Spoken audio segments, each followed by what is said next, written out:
This is Gato, Bobby Flay's white-hot new restaurant in Manhattan. That's good. Don't be surprised to see the man himself behind the stove. If you're lucky enough to score a reservation here, chances are Bobby Flay will cook your dinner. Just grab one of those pans and get one of the striped bass and make sure you have the broth and everything, okay? Right. I said to my business partner, this is a passion project. We're gonna do this because we want to do it. We're not gonna make any money in this restaurant, but it's what we want to do. Are you making money? A tiny, tiny bit. And right now, money does seem to be taking a back seat to Flay's obsession with wowing his customers. The night we were there, he put together this massive seafood dish as a kind of warm-up for his Christmas Eve Feast of the Seven Fishes. Then he served it to his bar patrons for free. You could call it an obsession, but to me, it's my job. It's my work. It's the thing I love to do. Way more than television. No offense. Do you think that some people didn't see you or don't see you as a legitimate chef because you're on TV? It's really easy for people to discount you because you're on television. I'm not really sure why that takes your skills away, but I understand it, and I stopped fighting that fight a long time ago. Does it bug you? It used to bug me a lot. It doesn't bug me anymore. We're gonna make some baked clams Italian style. We're doing an Italian meal today. Good thing. For most of the past 20 years, Flay has been a nearly constant TV presence on a number of networks, this one among them. Feliz Navidad. This is good. He also, it seems, has confidence to burn and is known as a kind of kitchen gladiator. Raise the roof, yo! On his latest Food Network show, the aptly titled Beat Bobby Flay, people are lining up to take him down.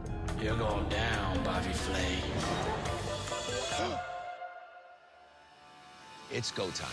But before he was a household name, you might say Bobby Flay's toughest enemy was himself.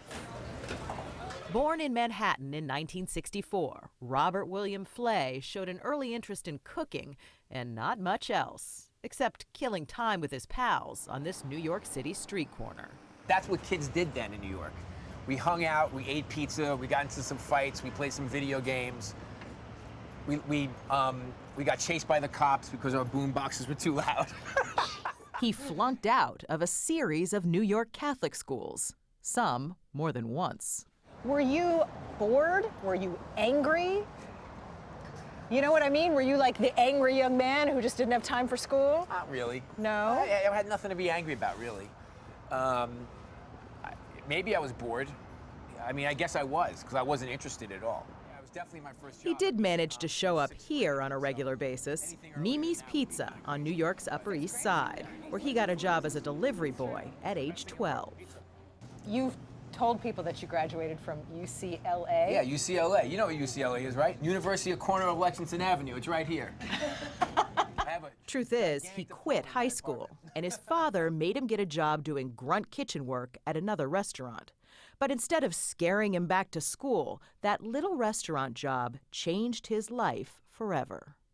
I remember waking up in the morning, laying in my bed, staring at the ceiling and saying to myself, I can't wait to go to work today. It hit me. What was it? I was working with my hands, I was creating things, and I could actually do it. I didn't have to open a book. I was learning in a practical manner. Excited and inspired, Bobby Flay went on to cooking school, graduating from New York's French Culinary Institute in 1984. 7 years later, he had a New York City place of his own, Mesa Grill. He was all of 25 years old. So let me ask you this. Did cooking save you? Oh, totally. Cooking definitely saved my life. I mean... Saved your life? Yeah, I think so. I mean, I think I could have easily gone down a bad road, for sure. Like what? Well, what was I going to do? I mean, how was I going to make a living? What were my skills? So honestly, Bobby, you think you would have turned to a life of crime? I'm not going to say that, but a lot of my friends did. I took a different path. And it worked out. Mesa was a huge success, and Bobby Flay now has 24 restaurants to his name. Life outside the kitchen's pretty good, too. For the past 10 years, he's been married to actress Stephanie March, and he has a daughter, Sophie, from a previous marriage, who's now a college freshman. You know, I got the greatest thing ever. I got Sophie, who's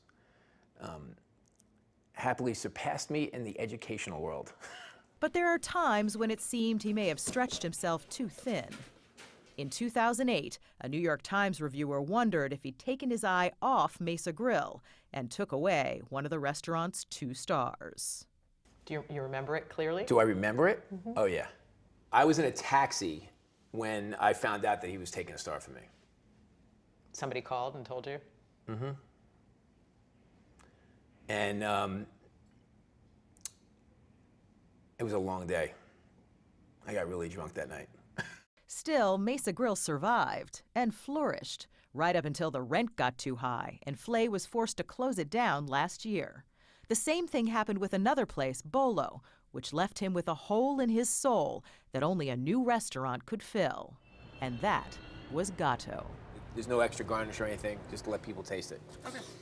Don't forget, the award we want to win, friendliest restaurant in New York.